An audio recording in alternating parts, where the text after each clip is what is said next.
हमने कल के लेक्चर में हमने द्वितीय पंचवर्षीय योजना देखी। द्वितीय पंचवर्षीय योजना में क्या था, क्या प्रावधान थे, किस आशय से प्रावधान थे, ये भी हमने कल द्वितीय पंचवर्षीय योजना में देखा। आज कल हमने नेहरू महलनोबिस मॉडल क्या था, क्यों जरूरत पड़ी नेहरू महलनोबिस मॉडल की, प्रारूप की, ये भी कल हमने देखा। आज हम देखेंगे क्लास कि नेहरू महलनोबिस मॉडल की खामियां क्या थी, और ये जो निस्यंदन का सिद्धांत है या टपकन सिद्धांत है या इंग्लिश में ट्रिकल डाउन थ्योरी है अर्थव्यवस्था में, ये क्या है। ओके, ध्यान रखिएगा, मैंने कहा ये प्री में तो पूछा जा सकता है, पर ये मेंस है। आपकी जो प्रारंभिक परीक्षा में जो पूछा जा सकता है, ओके, पर ये मेंस है। मेंस में अधिकतर ये पूछा जाता है, चाहे वो पीसीएस हो चाहे वो आईएएस का मेंस हो। ओके, फिलहाल अगर कोई आप लोगों में से कोई अगर डाउट हो कल के लेक्चर में तो वो मेरे से पूछ सकता है। कल हमने देखा था नेहरू महलनोबिस प्रारूप की जो खूबियां थी वो हमने देखी थी, पॉजिटिव चीजें देखी थी। आज उसकी चीज का निगेटिव देखेंगे। नेहरू महलनोबिस प्रारूप की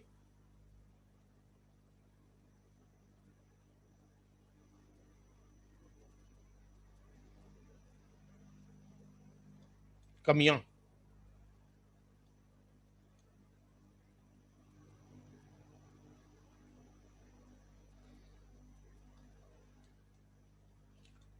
तो वैसे तो क्लास ये प्रारूप बहुत बढ़िया प्रारूप था। ओके, बहुत ही सोच विचार करके ये प्रारूप लाया गया था कि अगर हम भारी उद्योगों पे ध्यान देंगे, जैसे मैंने कहा मझोले उद्योग से छोटे उद्योग और छोटे उद्योग से कुटीर उद्योग आएगा, और इन उद्योगों से रोजगार बढ़ेगा तो बेरोजगारी घटेगी।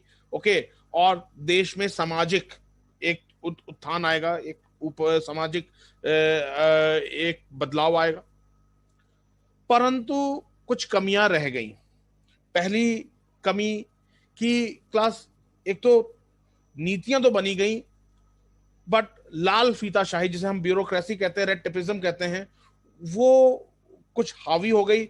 उसने नीतियों को जमीनी हकीकत पे नहीं लागू किया, जमीनी स्तर पर नहीं लागू किया।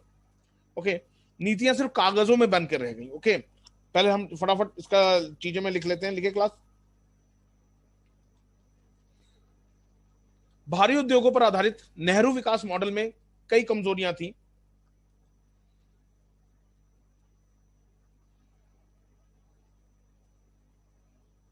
भारी उद्योगों में पर आधारित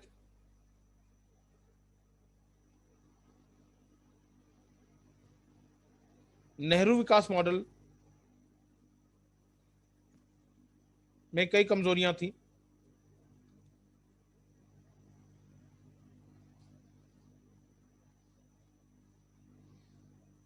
विराम।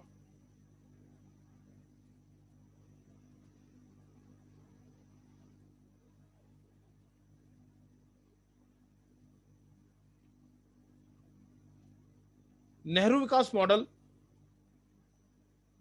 नेहरू महलनोबिस विकास मॉडल, नेहरू विकास मॉडल, नेहरू महलनोबिस विकास मॉडल पर आधारित द्वितीय पंचवर्षीय योजना ने पर आधारित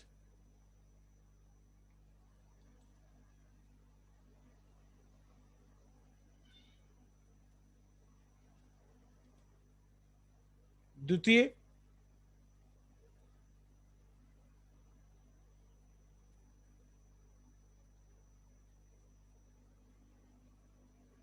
पंचवर्षीय योजना में भारी उद्योगों पर ज्यादा ध्यान दिया। भारी उद्योगों पर ज्यादा ध्यान दिया।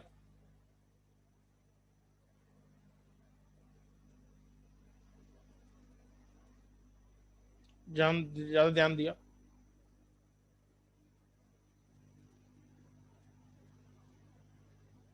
परंतु परंतु उस समय भारी उद्योग परंतु उस समय भारी उद्योग केवल भारी उद्योग केवल केवल सरकार ही खड़ा कर सकती थी या सरकार ही स्थापित कर सकती थी। भारी उद्योग केवल सरकार ही स्थापित कर सकती थी, क्योंकि क्योंकि निजी क्षेत्र के पास पूंजी की कमी थी। निजी क्षेत्र के पास पूंजी की कमी थी।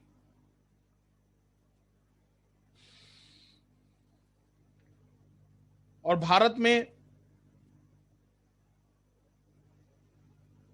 में बैंकिंग सेवाएं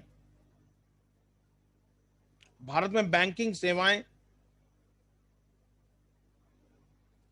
सेवाएं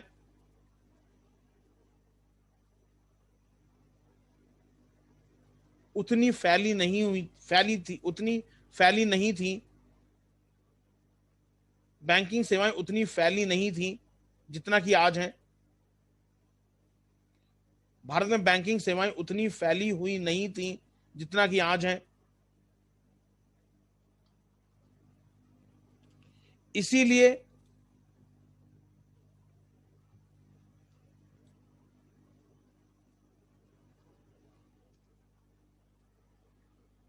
इसीलिए निजी क्षेत्र को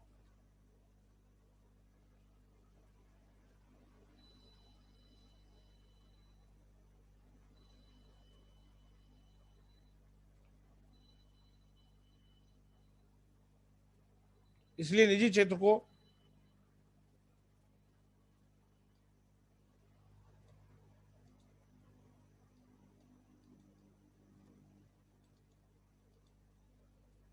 क्षेत्र को ऋण मिलने में ऋण मिलने में परेशानी हो रही थी। ऋण मिलने में परेशानी हो रही थी।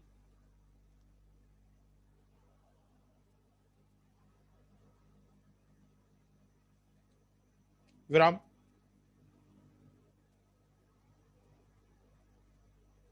नंबर 2,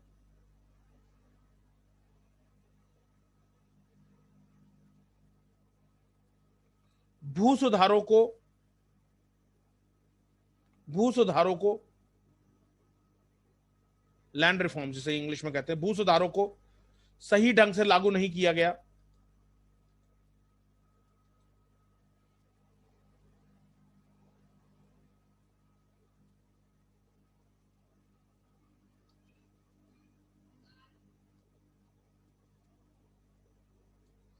सही ढंग से लागू नहीं किया गया,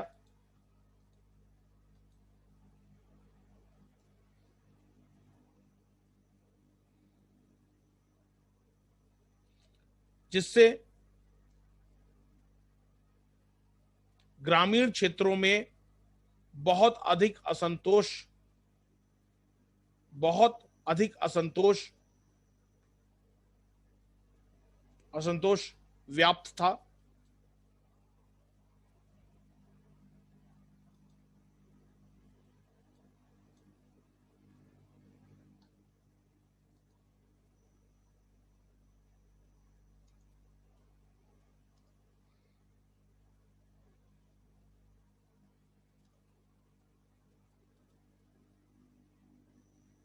बहुत अधिक असंतोष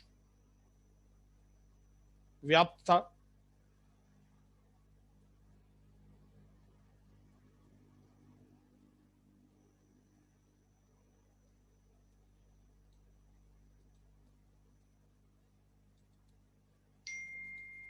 विराम।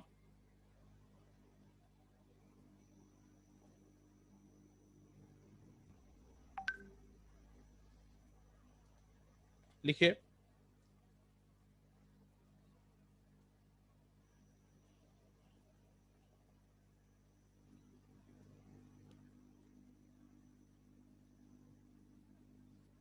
नेक्स्ट पॉइंट, आय तथा संपत्ति की असमानताएं और गंभीर होती जा रही थी। आय तथा संपत्ति की असमानताएं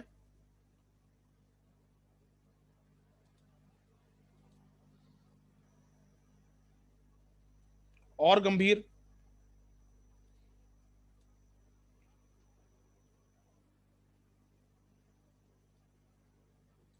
होती जा रही थी।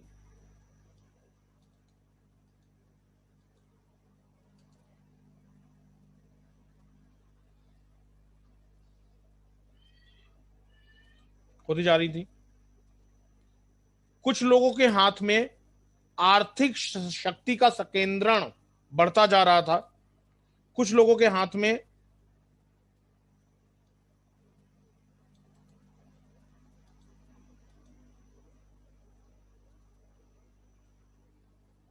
कुछ लोगों के हाथ में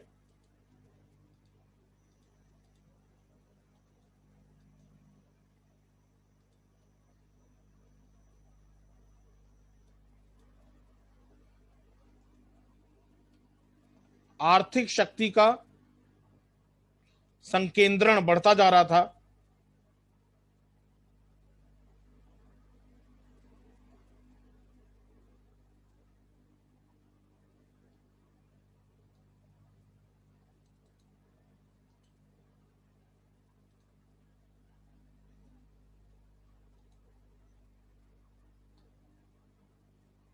शक्ति का संकेंद्रण बढ़ता जा रहा था।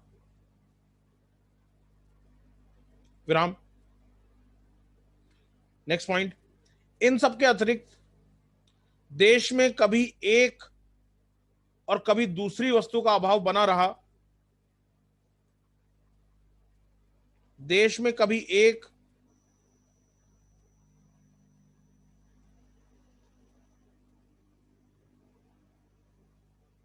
कभी दूसरी वस्तुओं का अभाव बना रहा।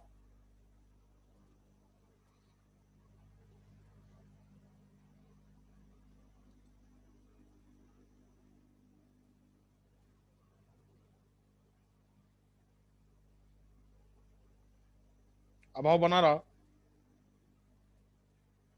और इसके परिणाम स्वरूप देश में एक भयंकर स्फीतिकारी दबाव पैदा हो गया।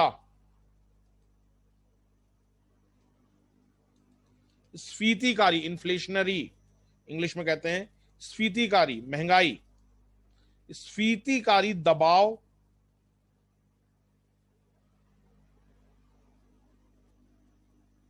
पैदा हो गया।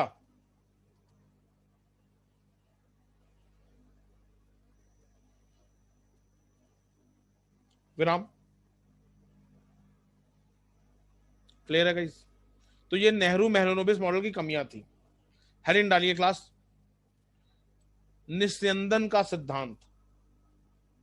निस्यंदन का सिद्धांत, नाम में छोटी की मात्रा आधा सा या दावना, निस्यंदन का सिद्धांत या टपकन सिद्धांत।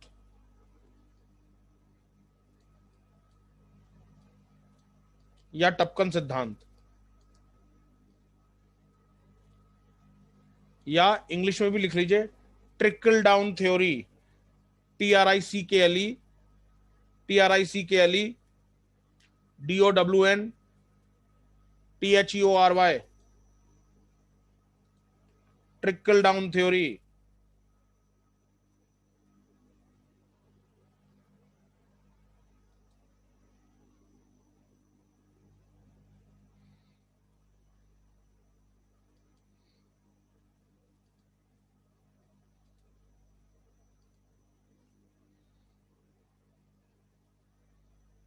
Trickle down theory.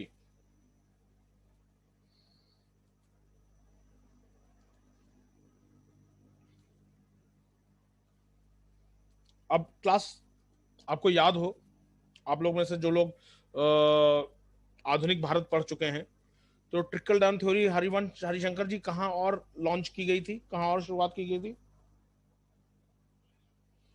टपकन सिद्धांत और कहां लागू किया गया था? सोचिए। आधुनिक भारत, मॉडर्न इंडिया,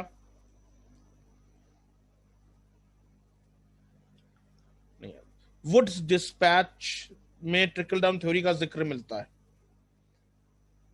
अंग्रेजों ने भारत में अंग्रेजों ने शिक्षा में ट्रिकल डाउन थ्योरी अपनाई थी। टपकन सिद्धांत, टपकन सिद्धांत का मतलब अंग्रेज कहते थे कि हमने भारतीयों को, सभी भारतीयों को पढ़ाने का ठेका नहीं ले रखा, हम कुछ भारतीयों को पढ़ाएंगे। अब ये उनकी जिम्मेदारी है कि अपने से जो नीचे रह रहे हैं उनको पढ़ाएं। मतलब हमने आपको पढ़ा दिया, अब आपकी जिम्मेदारी है कि आप अपने आसपास लोगों को पढ़ाएं। तो जो पहली समिति बनी थी शिक्षा में अंग्रेजों के समय में, वुड डिस्पैच, उसमें ट्रिकल डाउन थ्योरी को कह दिया गया था कि खत्म हो गई है, पर ऐसा कुछ नहीं था, वो चलती रही थी जब तक ब्रिटिश रूल में रहा था। तो ध्यान रखिएगा, दो जगह ट्रिकल डाउन थ्योरी का जिक्र आता है। एक जिक्र आता है आपके अर्थव्यवस्था में, जो हम सेकंड 5 ईयर प्लान में पढ़ा रहे हैं, और एक आपके अंग्रेजों की शिक्षा नीति में भी ट्रिकल डाउन थ्योरी का जिक्र आता है। वहां ट्रिकल डाउन थ्योरी के क्या कहते हैं कि हमने आपको पढ़ा दिया, संभ्रांत घर के लोगों को पढ़ा दिया, अब आपकी जिम्मेदारी है कि आप नीचे वालों को पढ़ाओ। अंग्रेज कहते थे हमने सबको सबको शिक्षा देने का ठेका नहीं ले रखा। तो ट्रिकल डाउन थ्योरी, इसे दो उन्होंने वुड डिस्पैच में, या आपकी वुड जो समिति थी, चार्ल्स वुड समिति थी, उन्होंने उसमें अंग्रेजों ने कहा था कि हम ट्रिकल डाउन थ्योरी को हटा रहे हैं, पर ट्रिकल डाउन थ्योरी या टपकन सिद्धांत शिक्षा में चलती रही थी जब तक अंग्रेज रहे भारत में। ओके, तो अब ये टपकन सिद्धांत क्या है? टपकन सिद्धांत यही है कि बड़े उद्योगों पे ध्यान देंगे तो उसका कुछ चीज मझोले उद्योग में आएगा, मझोले उद्योग का कुछ अच्छा चीज नीचे छोटे उद्योगों में आएगा, और छोटे उद्योग का कुछ अच्छा चीज कुटीर उद्योग में आएगा, और इससे बेरोजगारी घटेगी, रोजगार बढ़ेगा और गरीबी घटेगी। ये ट्रिकल डाउन थ्योरी थी। अगर आपने साइंस में एक्सपेरिमेंट किए होंगे तो ट्रिकल डाउन थ्योरी होते हैं ना, फिल्टर्स होते हैं, तो फिल्टर्स के थ्रू धीरे धीरे पानी टपकता है, तो वही को, इसी को कहा गया टपकन सिद्धांत, ट्रिकल डाउन थ्योरी या निस्यंदन सिद्धांत। समझ में आ गया गाइस? ओके, लिखे क्लास, ट्रिकल डाउन थ्योरी, टपकन सिद्धांत।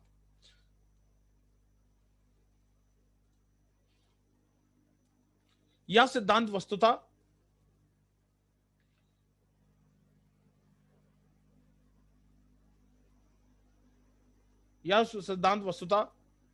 आर्थिक वृद्धि के आय वितरण पर, आर्थिक वृद्धि के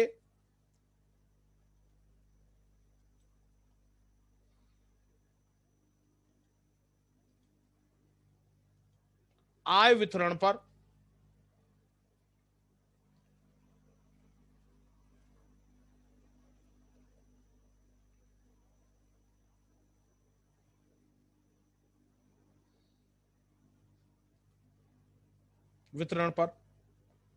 प्रभाव के रूप में जाना जाता है, वितरण पर प्रभाव के रूप में जाना जाता है।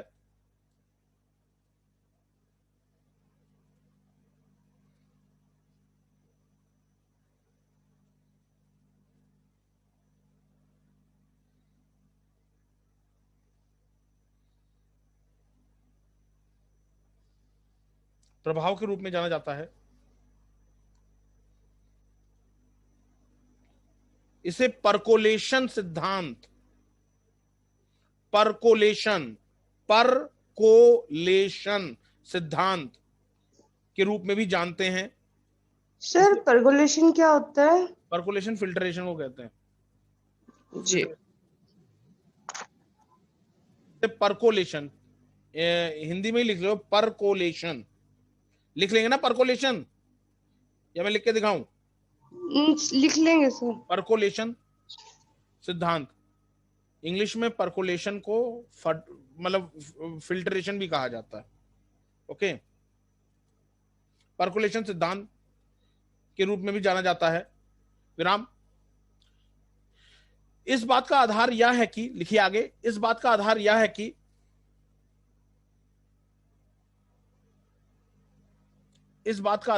कि आर्थिक विकास या उच्च समृद्धि दर, आर्थिक विकास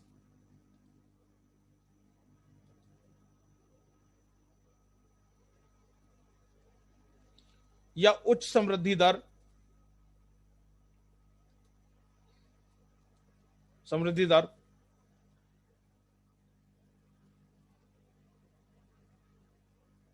से उत्पन्न लाभ का अंश,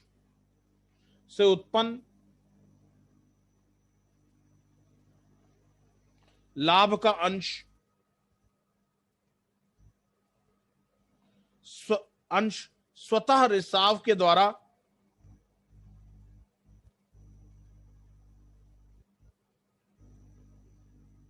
स्वतः रिसाव के द्वारा अन्य निम्नतर प्राथमिकताओं के उद्देश्य को अन्य निम्नतर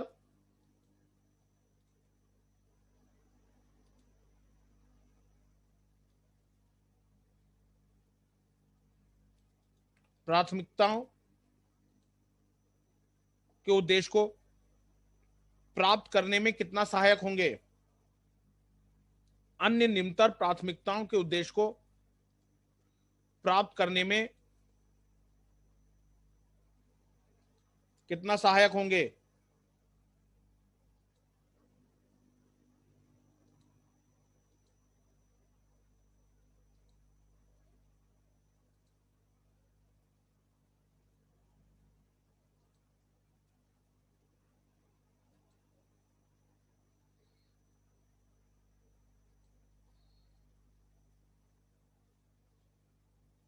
को कितना सहायक होंगे? विराम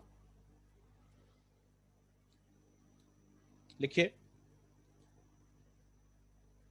जैसे गरीबी निवारण, रोजगार सृजन, गरीबी निवारण, रोजगार सृजन,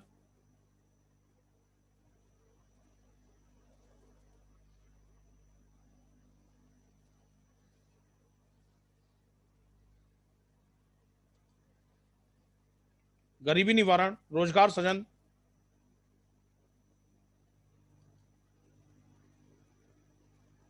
सृजन,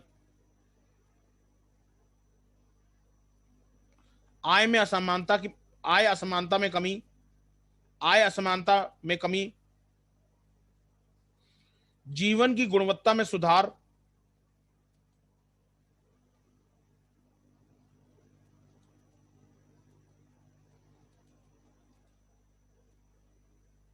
जीवन की गुणवत्ता में सुधार,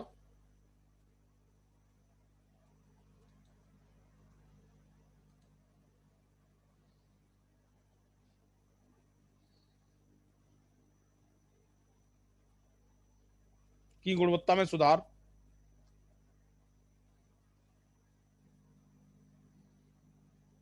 आत्मनिर्भरता आदि।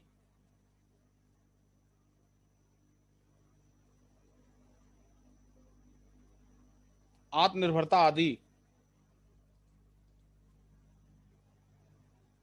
निर्भरता आदि। विराम। अब जो लाइन बोल रहा हूं बड़ा इंपॉर्टेंट है, इसे अंडरलाइन कर देना क्लास। जो लाइन बोल रहा हूं, यह समझा जाता है, यह समझा जाता है कि जैसे जैसे, यह समझा जाता है कि जैसे जैसे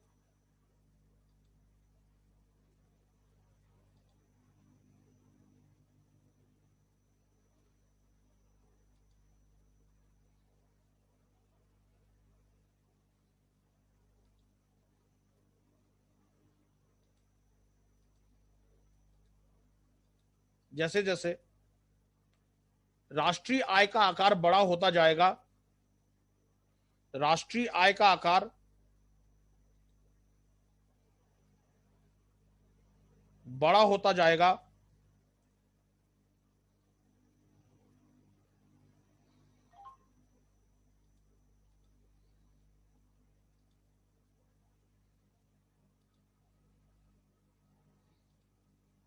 आकार बड़ा होता जाएगा,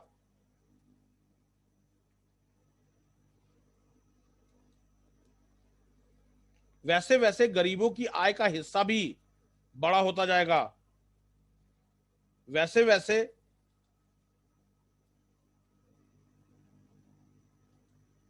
गरीबों की आय का हिस्सा भी बड़ा होता जाएगा।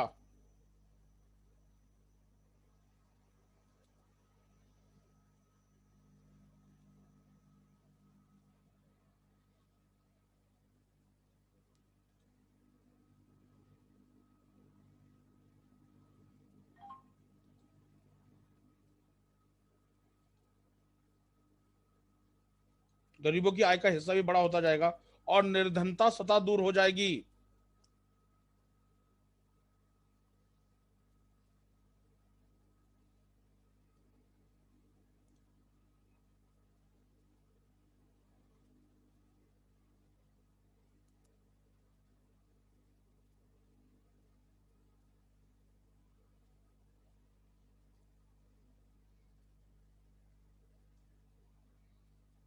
और निर्धनता स्वतः दूर हो जाएगी।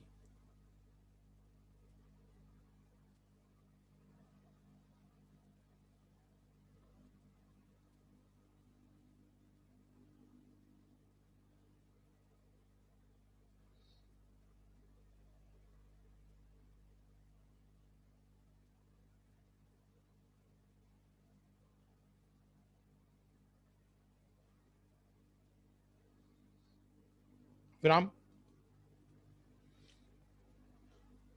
समृद्धि स्वतः संचालित होगी। समृद्धि स्वतः संचालित होगी।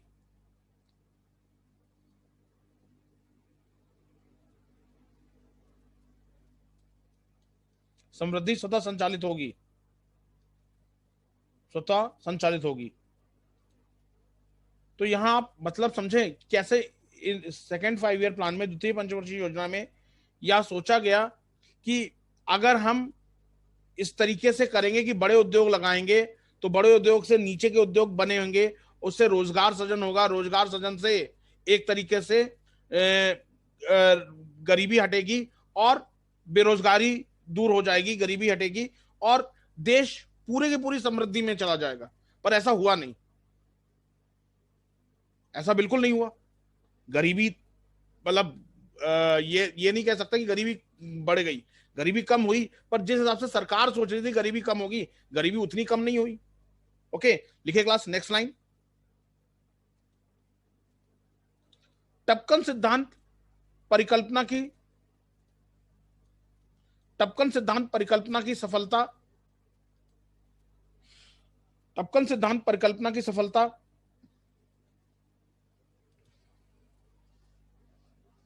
सफलता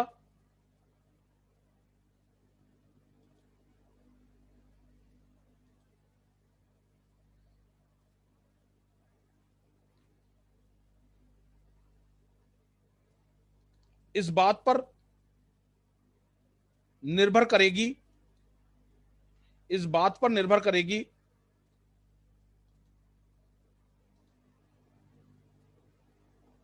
कि वह निर्धनता निवारण, कि वह निर्धनता निवारण व रोजगार सृजन में सहायक हुई या नहीं। निर्धनता निवारण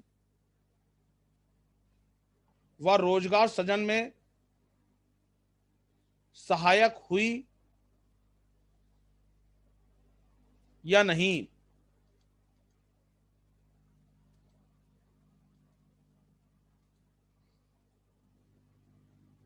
विराम।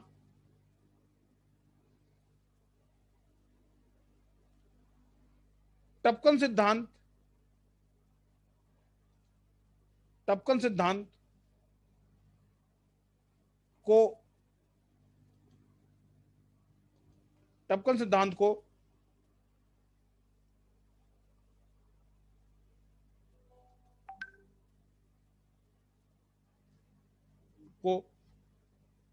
द्वितीय पंचवर्षीय योजना, द्वितीय पंचवर्षीय योजना में लागू किया गया था, द्वितीय पंचवर्षीय योजना में लागू किया गया था।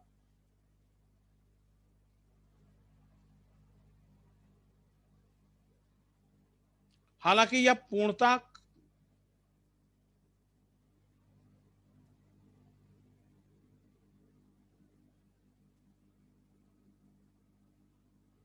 हालांकि यह पूर्णता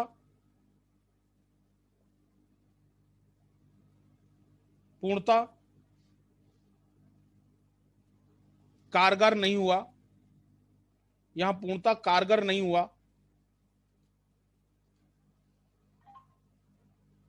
कारगर नहीं हुआ।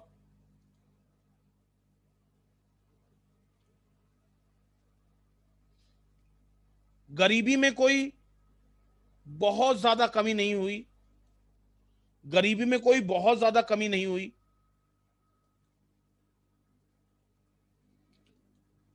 ना ही गरीबी में कोई बहुत ज्यादा कमी नहीं हुई, ना ही रोजगार सृजन बड़े पैमाने पर हुआ,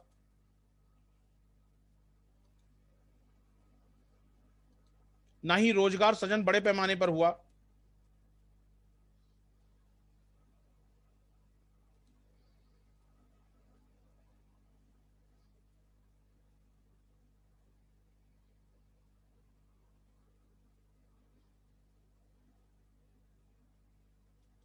पैमाने पर हुआ।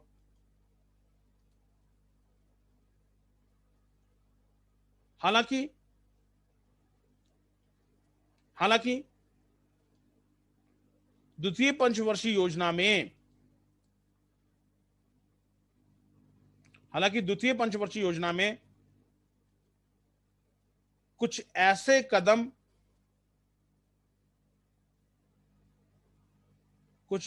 कदम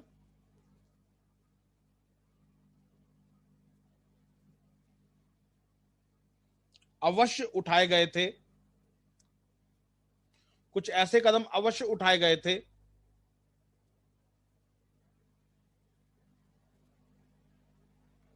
जिन्होंने भारत में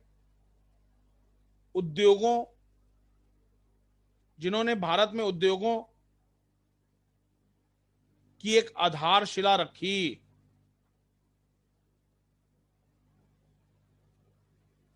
उद्योगों की एक आधारशिला रखी।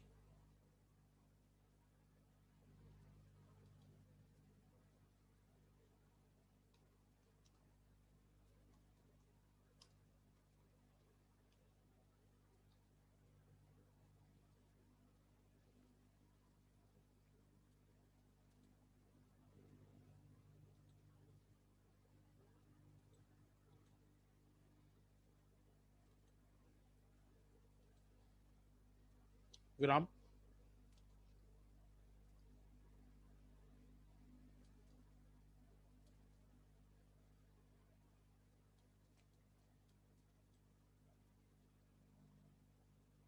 अंततः सरकार ने यह खुद महसूस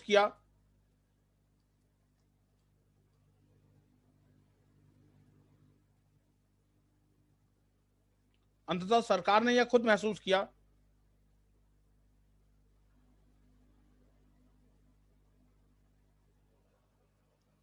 कि रिसाव का यह सिद्धांत का प्रभाव निर्धनों तक नहीं पहुंच रहा है। रिसाव का यह सिद्धांत का प्रभाव निर्धनों तक नहीं पहुंच रहा है।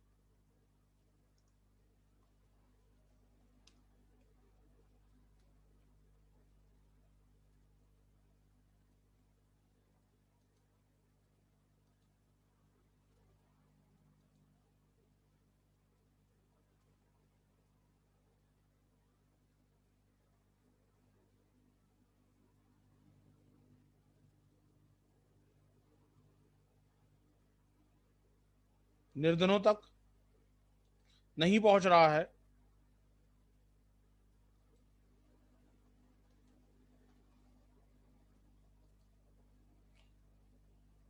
इसीलिए निर्धनता निवारण कार्यक्रमों का छठी पंचवर्षीय योजना निर्धनता निवारण कार्यक्रमों का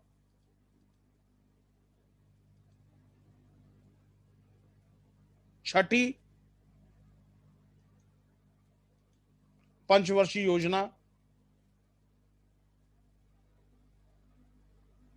योजना से छठी पंचवर्षीय योजना से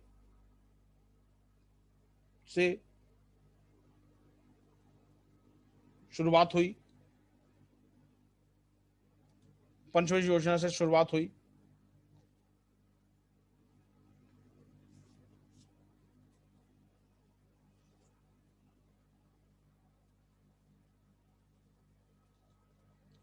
विराम।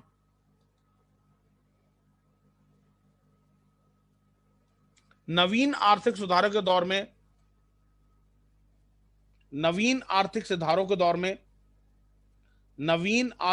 के दौर में रिसाव सिद्धांत असफल रहा है।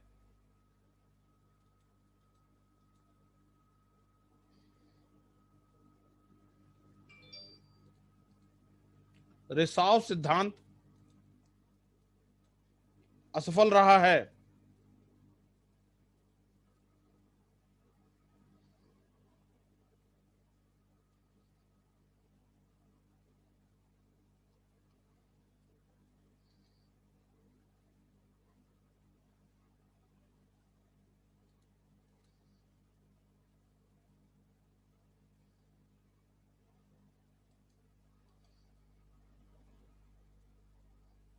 सिद्धांत असफल रहा है।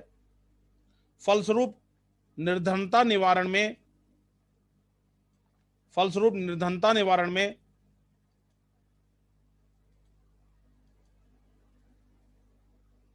आर्थिक सुधार की भूमिका नहीं रही है।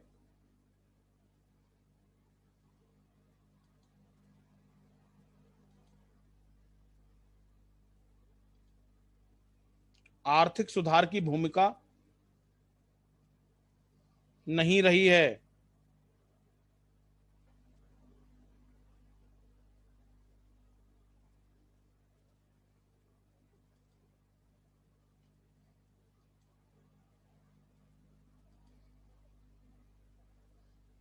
सुधार की भूमिका नहीं रही है।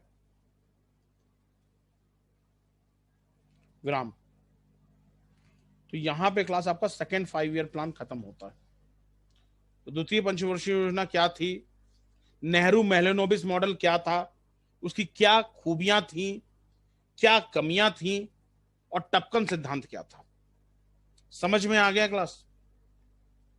ओके। अब आपका काम है इन चीज को पढ़ना, याद रखना, और जो चीज ना समझ में आए आप मेरे से पूछ सकते हैं। व्हाट्सएप के जरिए क्वेश्चन पूछ सकते हैं, मतलब लाइव क्लास में क्वेश्चन पूछ सकते हैं। ओके। नेक्स्ट हेडिंग डालिए क्लास, तृतीय पंचवर्षीय योजना। तृतीय पंचवर्षीय योजना ब्रैकेट में लिख लीजिए 1961 से 1966।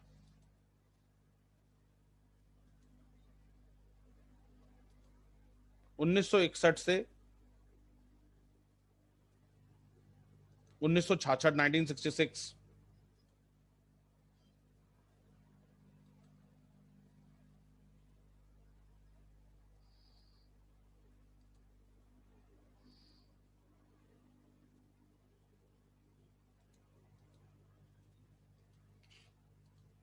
अब क्लास तृतीय पंचवर्षीय योजना, पहली योजना गाइस सफल रही थी, दूसरी योजना भी सफल ही रही थी, बहुत जरा सा अपने लक्ष्य चूक गई थी, बहुत जरा सा, सफल ही मान सकते। पर क्लास तृतीय पंचवर्षीय योजना अगर मैं बोलूं तो फ्लॉप गई थी। मतलब मैं ही क्या बोलूं, ये आंकड़े बताते हैं, फ्लॉप गई थी, फेल रही थी। उसके पीछे कारण था। पहला, जो तृतीय पंचवर्षीय योजना का टाइम पीरियड था 1961 से 1966, इस योजना में भारत ने 2 युद्ध झेले। 1962 में भारत और चीन का युद्ध, और 1965 में भारत पाकिस्तान का युद्ध। ठीक है। उस समय भारत इतना आज की तरह का नहीं खड़ा था। ओके। हमारी गिनती गरीब देशों में आती थी। तो भारत इन 2 युद्धों के बाद इस पे भारत की अर्थव्यवस्था पे असर बहुत बुरा पड़ा। तीसरा जो कारण था वो मानसून लगातार 2 साल फेल हो गया। भारत में मानसून 2 साल लगातार फेल हो गया। अब आप क्योंकि जानते हैं कि भारत में कृषि के लिए मानसून कितना जरूरी है। मानसून अगर नहीं आएगा तो कृषि, आज आपको मैं आज का आंकड़ा बताता हूं, आज का मतलब आज के समय का आंकड़ा बताता हूं। आज गवर्नमेंट कहती है, सरकार कहती है कि भारत में जितनी कृषि योग्य भूमि है उसका करीब करीब 46 से 47% सिंचाई क्षेत्र के अंदर आती है। मतलब सिंचाई होती है, उस पे सिंचाई होती है, मतलब वो इरिगेटेड एरिया है। तो सोचिए भारत में अगर 100% भूमि है, सिर्फ उसमें 46 से 47% ही जिसपे सिंचाई होती है। बाकी भूमि किस पे निर्भर करती है? वर्षा पे। मानसून आएगा तो अच्छी खेती होगी, मानसून नहीं आएगा तो अच्छी खेती नहीं होगी। ये चीज, और तृतीय पंचवर्षीय योजना में लगातार 2 साल मानसून फेल रहा। तो जब एग्रीकल्चर, जब कृषि में ही सही से पैदावार नहीं हुई, फेल हो गया। फिर 2 युद्धों के कारण भारत ने कई चीजें आयात की तो फॉरेन एक्सचेंज दिया, विदेशी मुद्रा भंडार में कमी आई। भारत को दूसरी बार अपने रुपए का मूल्य गिराना पड़ा। आज तो पूरी क्लास नहीं बैठी हुई है, नहीं तो क्वेश्चन पूछते आपसे। भारत की मुद्रा का अवमूल्यन कितनी बार किया गया है? सर 3 बार। 3 बार। कब कब? सर 1949, 1966 और सर 1991। 4 बार किया गया। 4। हाँ, 1948 1948, ओके। दूसरा 1966, ओके। तीसरा 1972 और चौथा 1991 92। ओके, 4 बार हमारी मुद्रा का अवमूल्यन किया गया। ओके, तो अवमूल्यन तब किया जाता है जब आपका इंपोर्ट बहुत ज्यादा हो जाए, मतलब आयात बहुत ज्यादा हो जाए और उतना आप एक तरीके से उतनी आपकी आमदनी ना हो, तो अवमूल्यन किया जाता है। समझ में आ गया गाइस? ओके, तो लिखिए क्लास, तृतीय पंचवर्षीय योजना।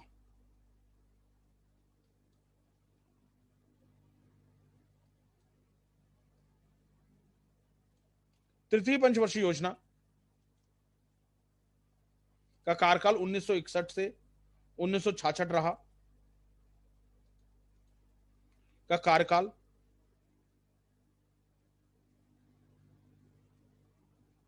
1961 से 1966 रहा।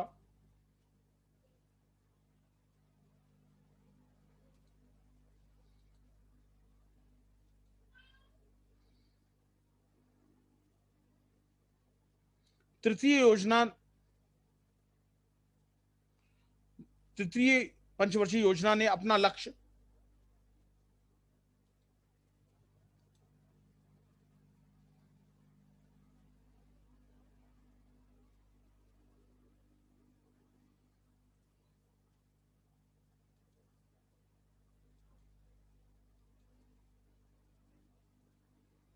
तृतीय पंचवर्षीय योजना ने अपना लक्ष्य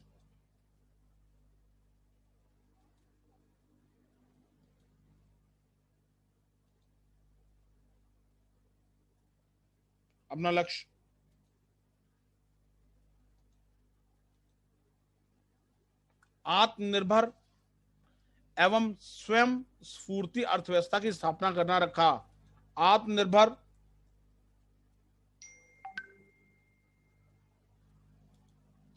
एवं स्वयं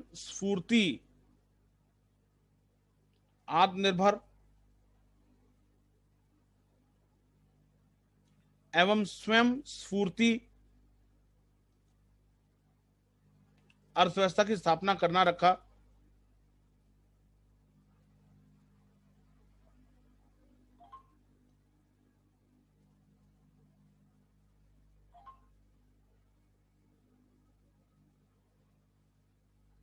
विराम।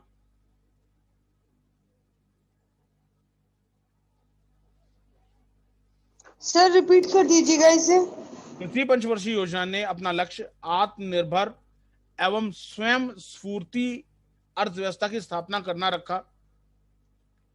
स्वयं स्फूर्ति अर्थव्यवस्था की स्थापना करना रखा।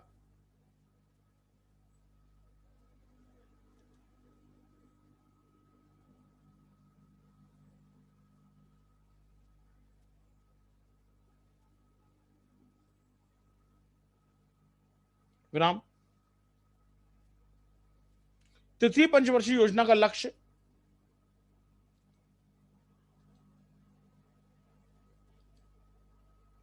तृतीय पंचवर्षीय योजना का लक्ष्य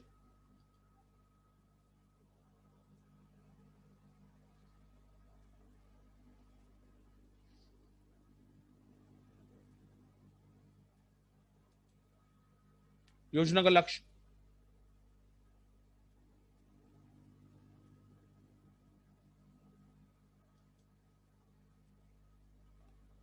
कृषि में वृद्धि के साथ साथ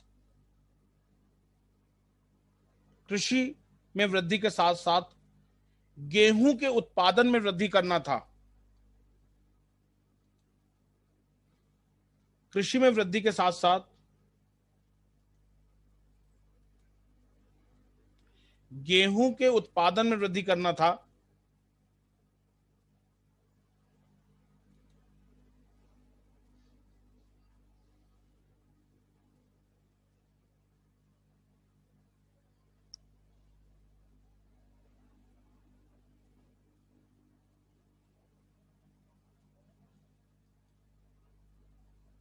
गेहूं के उत्पादन में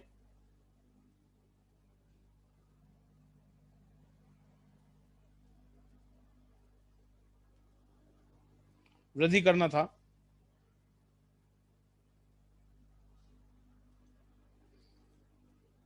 विराम।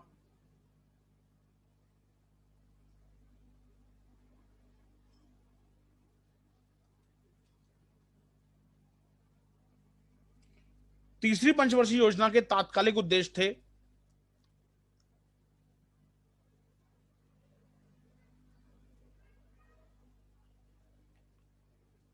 तीसरी पंचवर्षीय योजना के तात्कालिक उद्देश्य थे नंबर 1, राष्ट्रीय आय में 5% वार्षिक राष्ट्रीय आय में 5% वार्षिक से अधिक की वृद्धि करना। 5% वार्षिक से अधिक की वृद्धि करना।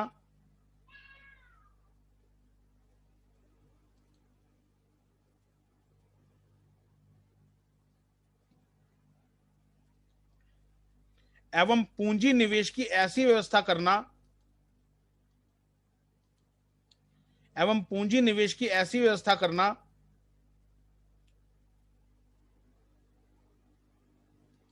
एवं पूंजी निवेश की ऐसी व्यवस्था करना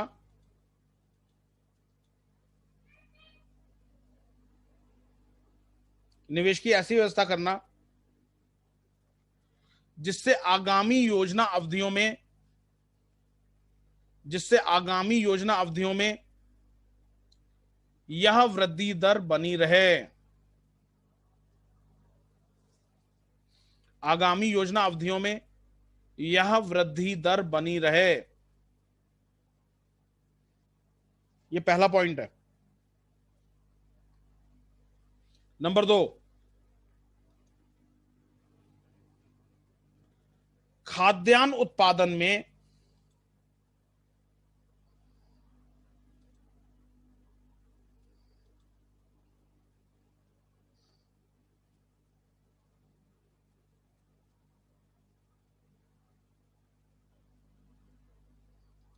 खाद्यान्न उत्पादन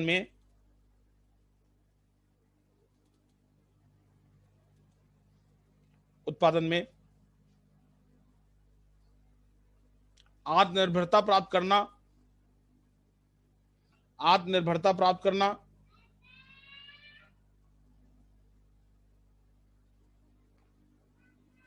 और उद्योग तथा निर्यात की आवश्यकता पूरी करने के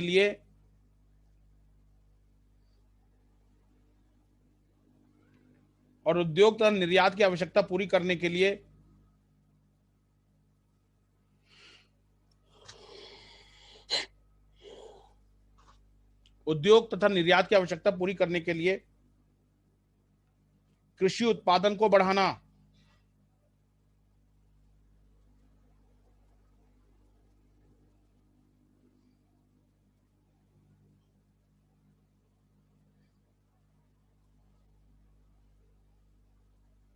कृषि उत्पादन को बढ़ाना। नंबर 3, इस्पात, रसायन, ईंधन और बिजली इस्पात, रसायन, ईंधन और बिजली जैसे आधारभूत उद्योगों का विस्तार करना।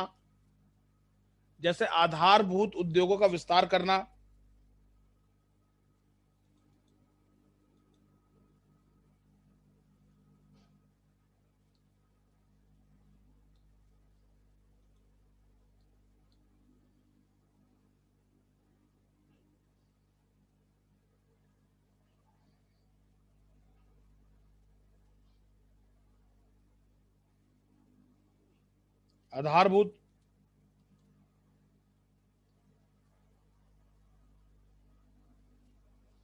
उद्योगों का विस्तार करना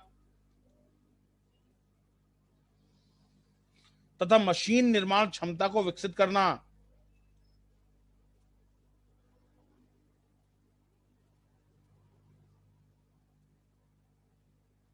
तथा मशीन निर्माण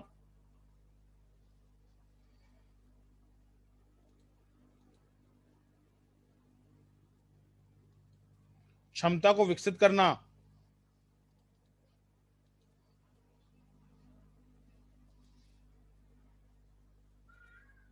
ताकि लगभग 10 वर्ष की अवधि में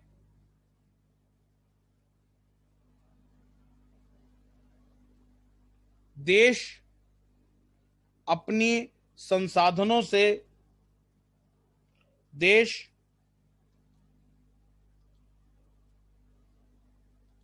अपने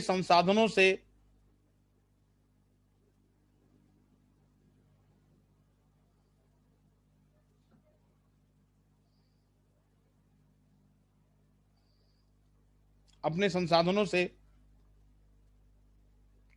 औद्योगिकीकरण की आवश्यकताओं को पूरा कर सके। औद्योगिकीकरण की आवश्यकताओं को पूरा कर सके।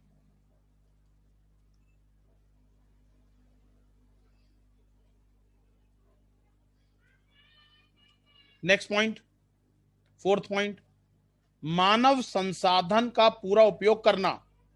ह्यूमन रिसोर्स, मानव संसाधन का पूरा उपयोग करना।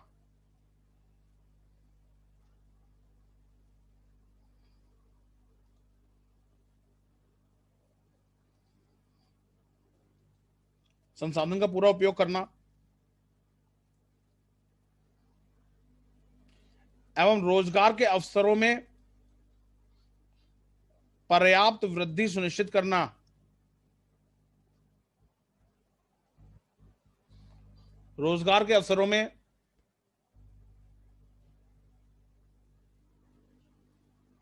पर्याप्त वृद्धि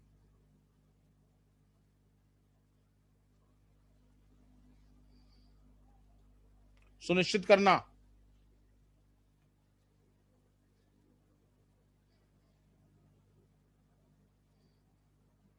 फिफ्थ पॉइंट है, लास्ट पॉइंट है, अवसर की समानता का उत्तरोत्तर विकास करना।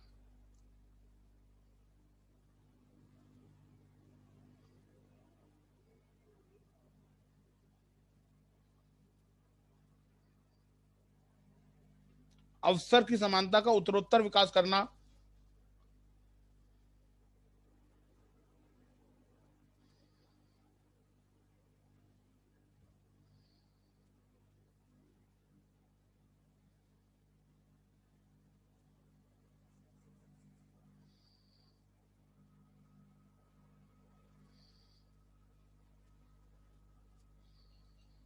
उत्तरोत्तर विकास करना, आय संपत्ति की असमानता को कम करना।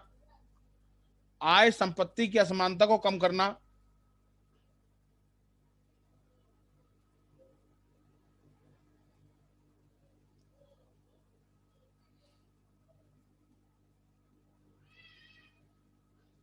आय संपत्ति की असमानता को कम करना,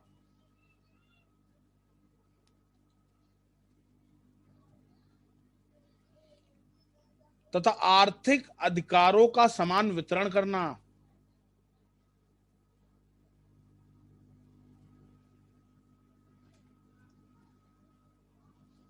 तथा आर्थिक अधिकारों का समान वितरण करना।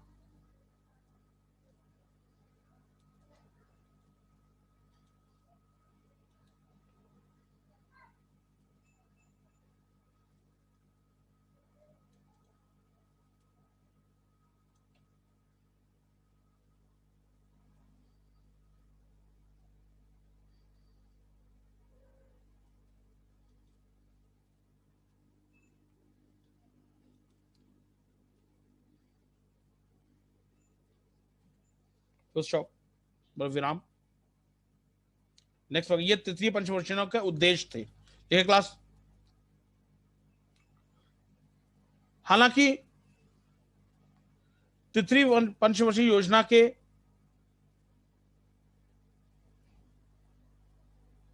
तृतीय पंचवर्षीय योजना के कार्यकाल में भारत ने 2 युद्ध झेले।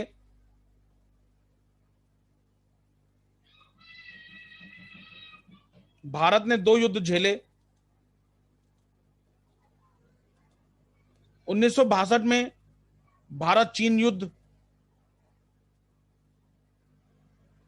और 1965 में भारत पाकिस्तान युद्ध।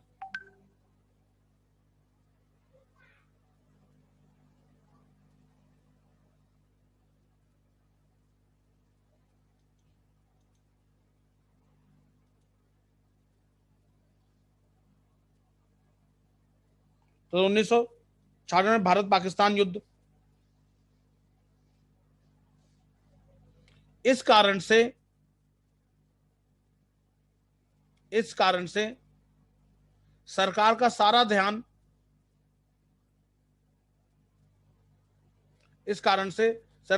ध्यान रक्षा उद्योग की ओर केंद्रित हो गया। रक्षा उद्योग की ओर केंद्रित हो गया।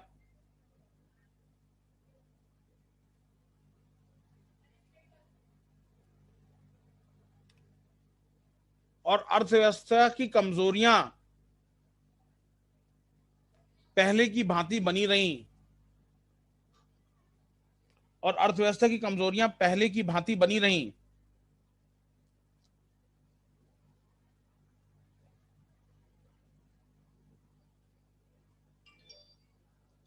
पहले की भांति बनी रहीं।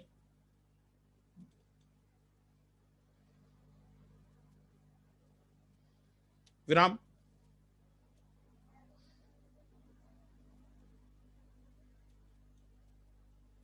1965-66 में 1965-66 में भारत में भीषण सूखा पड़ा। भारत में भीषण सूखा पड़ा।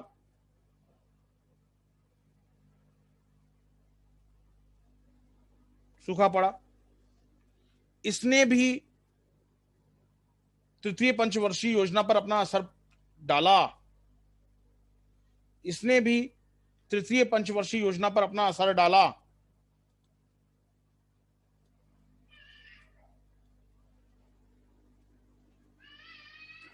मुद्रास्फीति बोले तो इन्फ्लेशन, बोले तो जो महंगाई दर, मुद्रास्फीति अपने चरम पे थी। मुद्रास्फीति इन्फ्लेशन को कहते हैं, महंगाई दर। मुद्रास्फीति अपने चरम पर थी।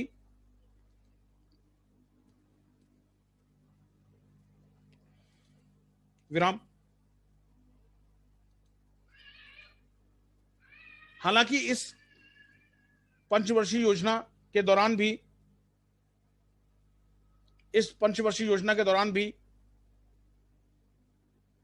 वर्ष 1964 में वर्ष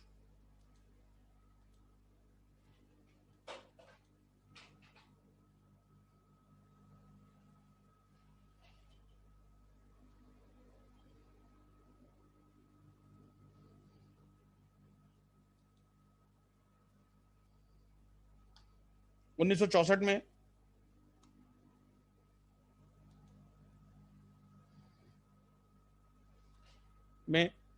रूस के सहयोग से बोकारो में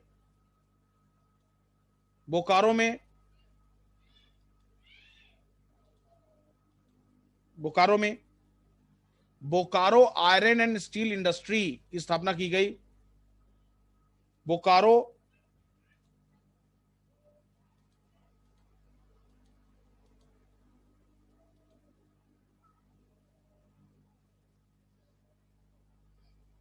आयरन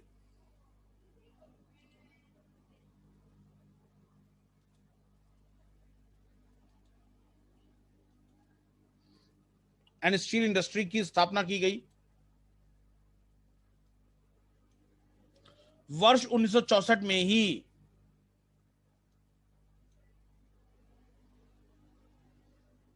वर्ष 1964 में ही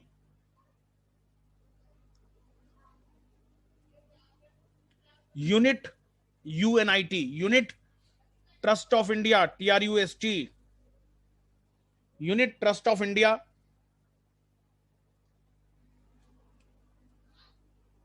और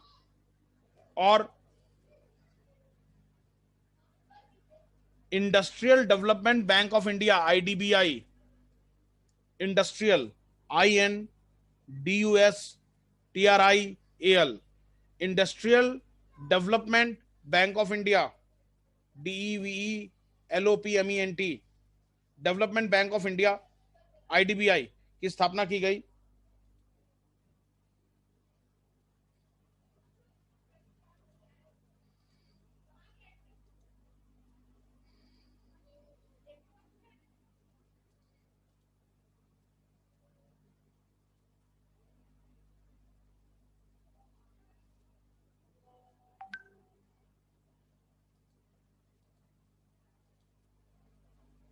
industrial development bank of India की स्थापना की गई। विराम।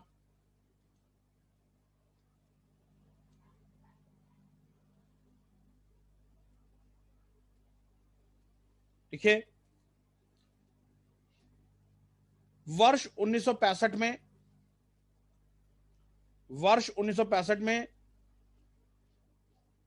भारत सरकार ने भारतीय खाद्य निगम स्थापित किया, फूड कॉर्पोरेशन ऑफ इंडिया।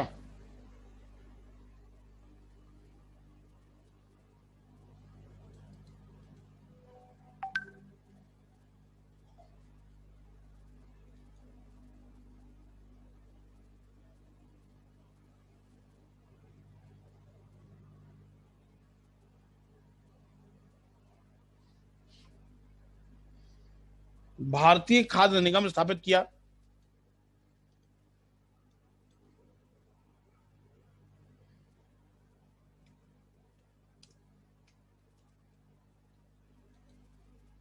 विराम।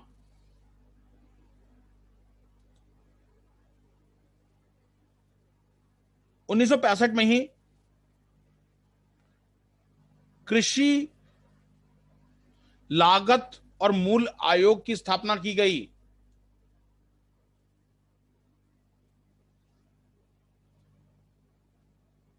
कृषि लागत एवं मूल्य आयोग की स्थापना की गई।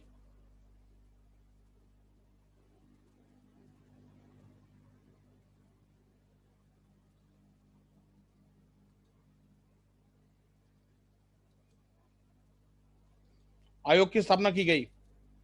विराम। सर इस आयोग को शॉर्ट में क्या कहते हैं?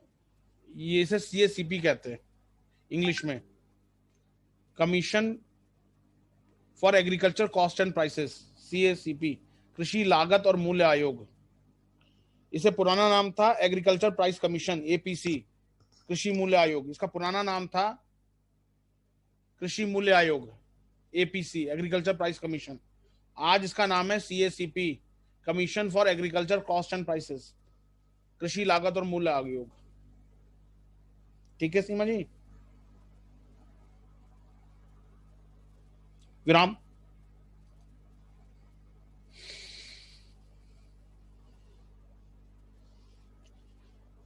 इस तीसरी पंचवर्षीय योजना के दौरान लक्ष्य विकास दर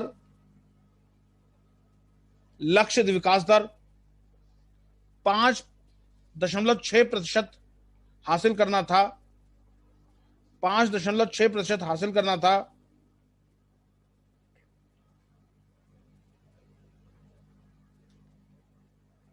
परंतु हासिल वृद्धि दर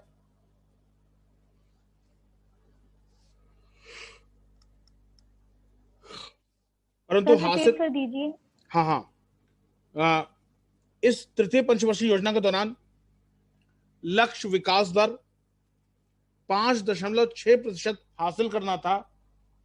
5.6% टारगेटेड थी, 5.6% हासिल करना था। परंतु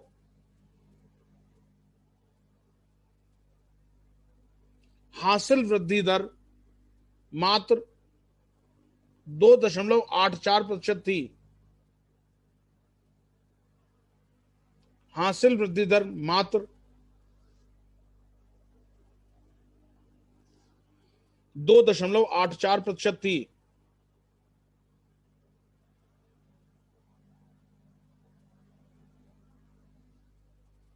विराम। एक और चीज बता रहा हूं, इसे अंडरलाइन कर दीजिएगा। तृतीय पंचवर्षीय योजना जॉन सैंडी, तृतीय पंचवर्षीय योजना जॉन सैंडी SANDY तथा सुखमय चक्रवर्ती मॉडल पर आधारित थी।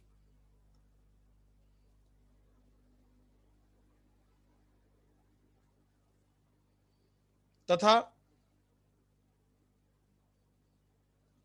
सुखमय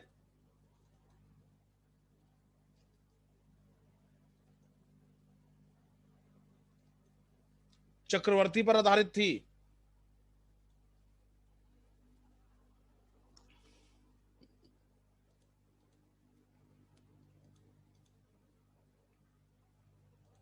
चक्रवर्ती पर आधारित थी। चूंकि यह योजना बहुत बुरी तरीके से विफल रही,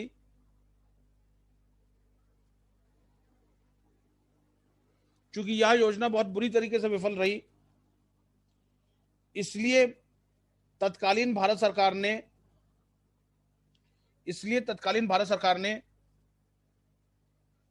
वर्ष 1967 तत्कालीन भारत सरकार ने वर्ष 1967 से 1969 से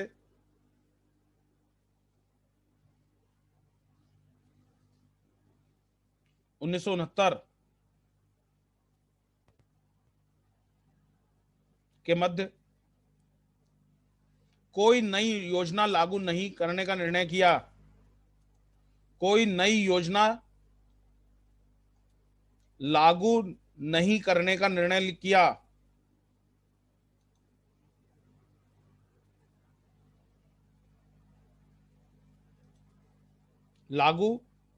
नई योजना लागू नहीं करने का निर्णय किया।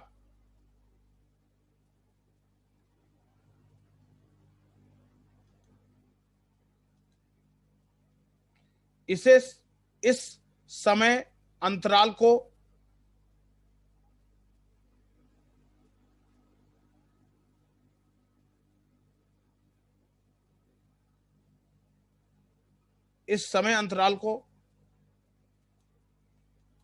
अंग्रेजी में प्लान हॉलिडे कहा जाता है।